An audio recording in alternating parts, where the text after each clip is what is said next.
Okay, ಈಗ BJP ವಕ್ತಾರರು ಮತ್ತು ನಾಯಕರಾಗಿರುವಂತಹ ಚೀನಾರಾಮ್ ಅವರು ನಮ್ಮ ಜೊತೆ ಇದ್ದಾರೆ. ಸರ್ ನಮಸ್ತೆ, ಶಿವಶಂಕರ್ ಮಾತಾಡ್ತಿದ್ದೀನಿ ಸರ್. ನಮಸ್ತೆ. ನಮಸ್ತೆ. ಎಸ್ ಸರ್, ಈಗ ಈ BPL ಕಾರ್ಡ್ ಹೆಂಗಂದ್ರೆ ಹಂಗೆ ಮನಬಂದಂತೆ ಇವರು ರದ್ದು ಮಾಡ್ತಾ ಇರ್ತಕ್ಕಂಥ ವಿಚಾರ. ಎಲೆಕ್ಷನ್ ಹೋಗೋದಕ್ಕೂ ಮುಂಚಿತವಾಗಿ ಈ ರೀತಿಯಾದಂಥ ರೂಲ್ಸ್ ಅಂಡ್ ರೆಗ್ಯುಲೇಷನ್ಸ್ ಇವರು ಹೇಳಿರಲಿಲ್ಲ.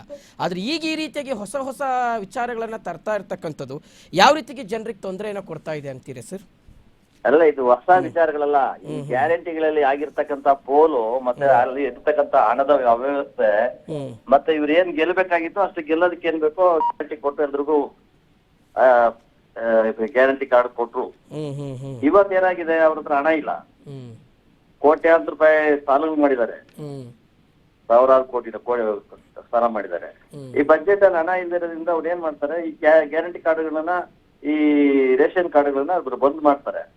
ಬಂದ್ ಮಾಡೋದ್ರ ಮುಖಾಂತರವಾಗಿ ಅದ್ರಲ್ಲಿ ಒಂದಷ್ಟು ಉಳಿಸ್ಕೋಬಹುದು ಅನ್ನೋದು ಆಸೆ.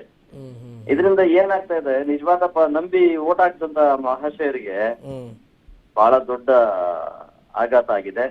ಇದು ಕಾಂಗ್ರೆಸ್ಸಿನ ದಿವಾಳಿತನದ ಒಂದು ಎರಡನೇ ಮುಖ. ಇದು ರದ್ದು ಮಾಡ್ಬೇಕಾಗಿರ್ತಕ್ಕಂಥದ್ದು ಪ್ರಾರಂಭದಲ್ಲೇ ಮಾಡ್ಬೇಕಾಗಿತ್ತು. ಓಟ್ ಹಾಕ್ಸ್ಕೊಳ್ಳೋಕ್ಕಿಂತ ಮುಂಚೆನೆ ಹೇಳ್ಬಿಡ್ಬೇಕಾಯ್ತು, ನಿಮ್ಮವೆಲ್ಲಾನು ಬೋಗಸ್ ಇದ್ರೆ ಕಿತ್ತಾಕ್ಬಿಡ್ತೀವಿ ಅಂತ. ಓಟ್ ಹಾಕ್ಸ್ಕೊಳ್ಳೋವಾಗ ಅವ್ರ ಓಟಿಗೆ ಬೆಲೆ ಇದೆ. ಇವತ್ತು ಅದನ್ನ ನಿಭಾಯಿಸೋದಕ್ಕೆ ತಾಕತ್ತಿಲ್ದರಿಂದ ಇವರು ಈ ಕೆಲಸ ಮಾಡ್ತಾ ಕೂತಿದ್ದಾರೆ. ಈ ಸರ್ಕಾರ ದಿವಾಳಿ ಸರ್ಕಾರ, ಬೇಜವಾಬ್ದಾರಿ ಸರ್ಕಾರ.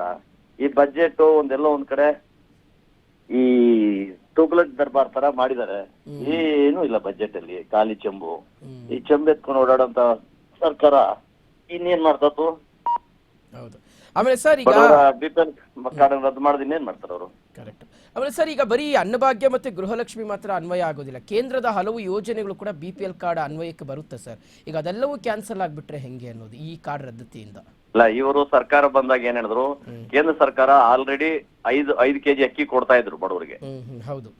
ಅದಾದ್ಮೇಲೆ ಇವರೇನ್ ಹೇಳಿದ್ರು, ನಾವು 10 ಕೆಜಿ ಕೊಡ್ತೇವೆ, ಎಲ್ಲರಿಗೂ 10 ಕೆಜಿ ನಾವು ಕೊಡ್ತೇವೆ ಅಂತ ಬಹಳ ಉದ್ರೇಕದಿಂದ ಮಾತಾಡಿದಂತ ಸಿದ್ದರಾಮಯ್ಯನವರು ಇವತ್ತು ಯಾಕೆ 10 ಕೆಜಿ ಪ್ಲಸ್ 5 ಕೆಜಿ 15 ಕೆಜಿ ಕೊಡ್ಬೇಕಾಗಿತ್ತು. ಕೇಂದ್ರದ 5 ಕೆಜಿ, ಇವ್ರು 5 ಕೆಜಿ 10 ಕೆಜಿ ಕೊಡ್ತಾ ಇದ್ರು. ಅದ್ರಲ್ಲೂ ಮೋಸ ಮಾಡೋದಕ್ಕೆ ಈ ಆಟ ಯಾಕೆ ಆಡ್ತಾರೆ ಇವರು? ಈ ಆಟ ಆಡಬಾರ್ದಾಗಿತ್ತು. ಇದು ಸಮಾಜಕ್ಕೆ ಮೋಸ ಮಾಡ್ತಕ್ಕಂತ ಒಂದು ಮೋಸದ ಸರ್ಕಾರ, ಮೋಸದ ಕಾಂಗ್ರೆಸ್. ಹಾಗಾಗಿ ಈ ಸರ್ಕಾರದಲ್ಲಿ ಈ ಸಿದ್ದರಾಮಯ್ಯನವರು ಮತ್ತೆ DK ಶಿವಕುಮಾರ್ ಹೊಂದಾಣಿಕೆ ಇಲ್ಲ. ಇವ್ರು ಬಜೆಟ್ ಮಾಡಿಸಿದ್ರೆ ಅವ್ರಿಗೆ ಸಿಟ್ಟು ಬಂದು ಡೆಲ್ಲಿಗೆ ಹೋಗ್ತಾರೆ, ನನ್ನ ಮುಖ್ಯಮಂತ್ರಿ ಮಾಡೋದ್ ಬಿಟ್ಟು ಈತನ ಕೈಯಲ್ಲಿ ಬಜೆಟ್ ಮಾಡಿಸ್ತಾ ಇದೀರ ಅಂತ. ಈತ ನಾನು ಇದ್ದಷ್ಟು ದಿವಸ ಏನೋ ಒಂದ್ ಮಾಡೋಣ ಅಂತ ಈತ. KH ಮುನಿಯಪ್ಪ ಅವ್ರೊಂದ್ ರೀತಿ ಅಸಮರ್ಥ ಆಹಾರ ಸಚಿವರು. ಅವ್ರಿಗೆ ಅವಶ್ಯಕತೆ ಇಲ್ಲ, ನನಗ್ ಬೇಡಪ್ಪ, ನನ್ ಮಗಳು ಕೊಟ್ಬಿಡಿ, ನಾನ್ ಮಂತ್ರಿಯಿಂದ ಹೊರಗಡೆ ಹೋಗ್ಬಿಡ್ತೀನಿ, ನನ್ ಮಗಳು ಮಂತ್ರಿ ಅಂತ ಅವರು ಹೇಳ್ತಾ ಕೂತಿದ್ದಾರೆ. ಇದು ಇಂತ ಒಬ್ಬ ಅಸಮರ್ಥ ಮಂತ್ರಿ ಕೈಲಿ ಈ ಒಂದು ಆಹಾರ ಇಲಾಖೆಯನ್ನ, ಬಡವರ ಅನ್ನಭಾಗ್ಯನ ಉಳಿಸೋ ಕೆಲಸ ಮಾಡಕ್ ಸಾಧ್ಯನಾ? ಶಕ್ತಿ ಇಲ್ಲದೆ ಇರ್ತಕ್ಕಂಥ ಕೊಡಬಾರ್ದು ಇವೆಲ್ಲಾನು. ಅಲ್ಲ ಸರ್, ಇಂದಿರಾ ಕ್ಯಾಂಟೀನೇ ನಡ್ಸಕ್ ಆಗ್ತಿಲ್ಲ, ಇನ್ನು ಇಂದಿರಾ ಕಿಟ್ ಬೇರೆ ಕೊಡ್ತಾರಂತಲ್ಲ.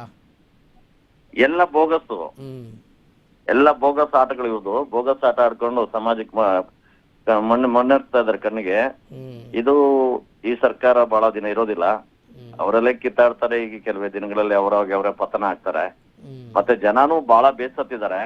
ಮತ ಹಾಕಿರೋ ಮತ ವಾಪಸ್ ತಗೊಳ್ಳೋ ಅಧಿಕಾರ ಇಲ್ಲ. ಹಾಕಿದ್ಮೇಲೆ 5 ವರ್ಷ ಕಾಯ್ಬೇಕು. ಈಗ ಹಾಗಾಗಿ ಆ ಮತ ಹಾಕಿರ್ತಕ್ಕಂಥವ್ರು ಬಹಳ ಪಶ್ಚಾತ್ತಾಪ ಪಡ್ತಾ ಇದ್ದಾರೆ, ಯಾವತ್ತು ಈ ಸರ್ಕಾರ ಆಚೆ ಹೋಗುತ್ತಪ್ಪ ಅಂತ. Okay, thank you sir, thank you R Max ಜೊತೆಗೆ ಮಾತಾಡಿದ್ದಕ್ಕೆ. ಓಕೆ.